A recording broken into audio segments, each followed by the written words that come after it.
Trick or treat. Trick or treat. 할로윈은 보통 이렇게 캔디 같은 거를 나눠주면서 웃기는 짓 하는 그거가 메인이잖아요. 마침 제가 최근에 심은경 배우의 신작을 봤는데 할로윈을 맞아가지고 리뷰를 한번 해보려고 갖고 왔습니다. 심은경이라는 그 한 배우를 두고 4명의 감독님들이 살인자를 주제로 해가지고 단편을 찍은 다음 그걸 모아놓은 프로젝트로 알고 있거든요. 아니 그러면 더 킬러즈라고 해서 살인자 관련된 얘기 빼고는 할로윈과 관련이 없는 거 아닙니까? 라고 생각을 하실 수도 있는데 Trick or treat. 여러분들은 옥매왁가가 뭔지 아시나요? 한 번 먹고 고스를 싹보내 거야. 복동자매 같은 마을 바디가 막 건조와 이 4가지 아이스크림을 CM송을 만들어가지고 이러면서 막 했었거든요.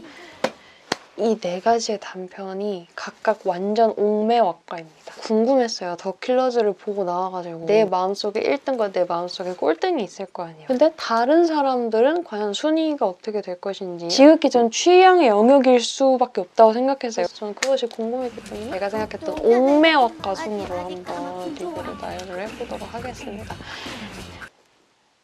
으악!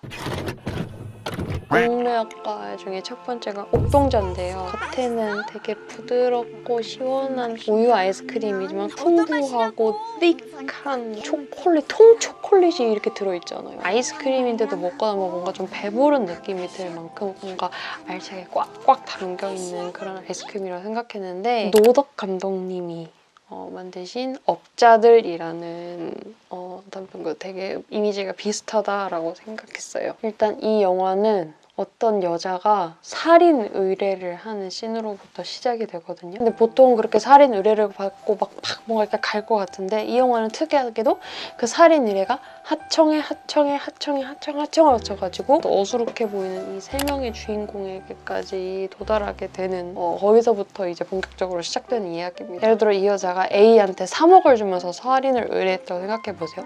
근데 그 A는 이제 밑에 사람 B한테 1억을 주면서 다시 살인을 의뢰하고 그래서 B는 다시 C에게 뭐 예를 들어 3천만 원만 주면서 의뢰하는데 이렇게 깎여가지고 30만 원이었나? 뭐 이렇게까지 완전 후려쳐지는 그런데 이렇게 하청되는 과정에서 돈만 깎이면 문제가 안 되는데 죽이려는 그 대상에 대한 어떤 몽따주라든지 어떤 신상 정보 같은 거 있잖아요. 그런 것도 이제 돈이랑 같이 덜덜덜덜하게 깎여가는 거예요. 살인이긴 하지만 이 어떤 이 노동 구조의 이런 부조리함을 딱 보여주면서 영화가 시작해서 아 이거 참 맛있게도 풀어가겠구나 하는 신뢰감이 그래서부터 딱 들어요. 그런 식으로 뭔가 살인이라는 주제를 다루고 있지만 이런 되게 엉성한 노동 구조로 인해서 발생하는 부조리함을 같이 보여주기 때문에 이거 참 옥동자다. 정말 알찬 재밌었어요. 노덕 감독님이 이제 저기 연애의 온도 그 영화 감독님이셨는데 디테일도 되게 촘촘하고 심은경 씨를 제외한 그 업자 세 주인공들 캐릭터도 되게 재밌거든요. 그래가지고 1위! 내 마음속에 1위. 네. 두 번째 작품 메가톤은 쫀쫀한 달콤함이 있는 아이스크림 입안에서 딱 씹으면 뭔가 앙 하고 쫙쫙 입에 달라붙어 떨어지는 그런 극강의 단맛과 씹는 맛을 선사하는 아이스크림이라고 할 수 있어서 얘도 굉장히 해장템으로 제가 애용하는 애인데 장항준 감독 연출의 모두가 그를 기다린다를 들고 싶습니다. 장항준 감독님이 그 장항준 감독님 맞습니다. 근데 사실 이 작품에서는 심은경 배우가 정말 눈 깜빡하면 지나치기 때문에 정말 주의 깊게 한 장면도 놓치지 말고 잘 보셔야 돼요. 정말 말 그대로 눈을 깜빡하면 없어져요. 그렇기 때문에 이 영화의 배경은 일단 1960년대고 한 대포집에서 모두가 한 남자가 오기만을 기다리는 거기서 발생하는 뭔가 범죄, 누아르, 액션, 드라마 그리고 반전까지 야무지게 뭔가 보여주는 작품이라고 볼 수 있는데 일단 특이했던 것은 1960년대로 설정이 됐다 보니까 조금 더 뭔가 무드가 좀 더 있고 담배를 성냥으로 착 해가지고 붙인다든지 소주도 막 이걸로 깐다든지 막 백합탕에다가 막 시대적인 배경 디테일도 되게 잘 녹여냈고 으스스한 분위기 그리고 또 미스테리도 담겨져 있기 때문에 쉽고 대중적인 작품이라고 생각을 했습니다. 짭조름하게 맛있게 볼 수 있었었고요. 극이 끝날 때까지 이 상황이 어떻게 될지 모른다는 그 쫄깃쫄깃한 서스펜스까지 겸비하기 때문에 그런 쫄깃쫄깃 씹는 맛 메가톤이다. 슬슬 억지 같다는 생각이 들기는 돌이킬 순 없습니다. 근데 제가 왜 이거를 2위를 줬냐?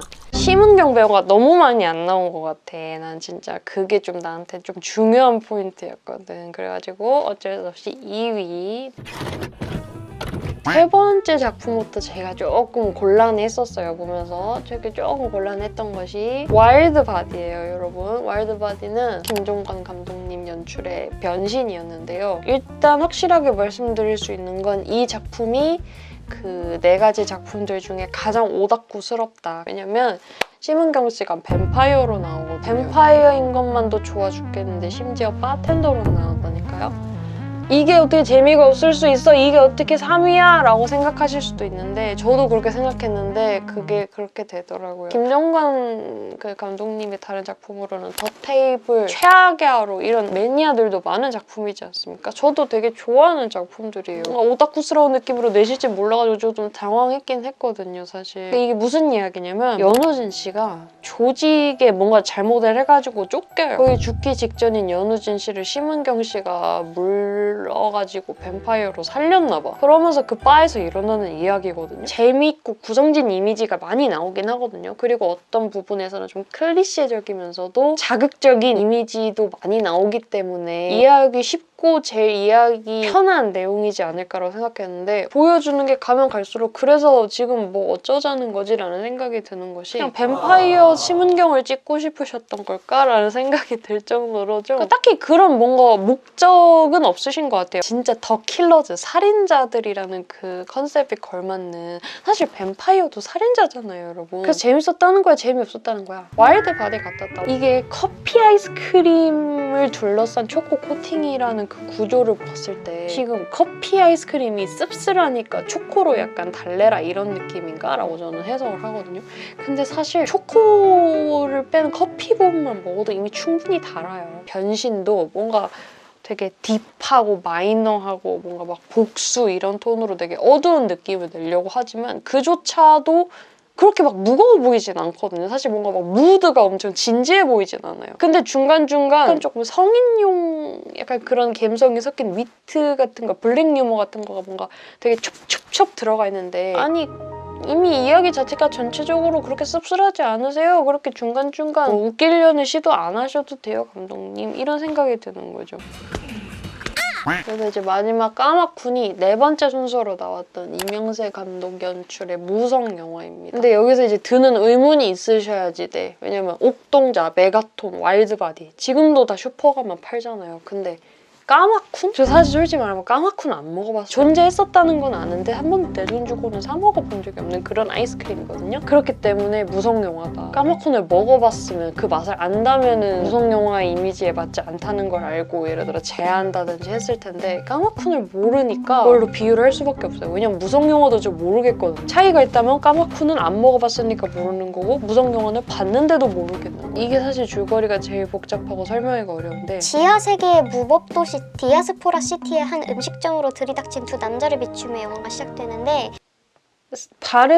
이제까지 다른 세 작품들은 어찌했든 살인자들, 킬러들의 모습을 각각 다른 방식으로 개성있게 보여주는 이미지가 있었다면 이 마지막 작품은 킬러는 그냥 뭔가 앞에 내세우기용이고 다른 이야기를 하는 것처럼도 보이기도 했거든요. 되게 연출이 톡톡 튀어요. 정말 실험적이고 예술적이고 시각적으로 굉장히 만족은 할 수 있으나 문제는 따라가기가 어려운 스토리였던 것 같고 그걸 남한테 이렇게 설명을 하고 하면은 좀 턱 막히는 느낌? 까마쿠는 무슨 맛이었을까? 이런 식으로 제가 영화를 보면서 분명히 보고 있고 듣고 있고 졸지도 않았는데 무슨 얘기인지 하나도 모르겠다 했던 작품이, 그러니까 기시감을 느꼈던 작품이 있었거든요. 그게 바로 이 작품인데 너무 소름 돋게도 같은 감독님인 거예요. 본인만의 철학을 딱 고수해오셨구나. 정말 예술가시다. 정말 멋지다라고 생각을 했어요. 이명세 감독님 작품 저는 좀 어려운 것 같다. 심은경 배우가 매력적으로 나오긴 했지만 모르겠어. 나는 아직 어려워. 그렇습니다, 여러분. 짜잔. 할로윈에 뭐 딱히 할 거가 없으신다면 여러분 극장으로 가셔가지고 롯데 시네마로 가셔가지고 한번 이 옥매학과 중에 여러분들은 어떤 게 넘버 원인지 한번 확인을 하시면 어떨까요? 여러분들도 더 킬러즈를 보시고 감상을 남겨주시면 공유해주시면 좋겠어요. 안녕. 안 한 얘기 없겠지? 안녕.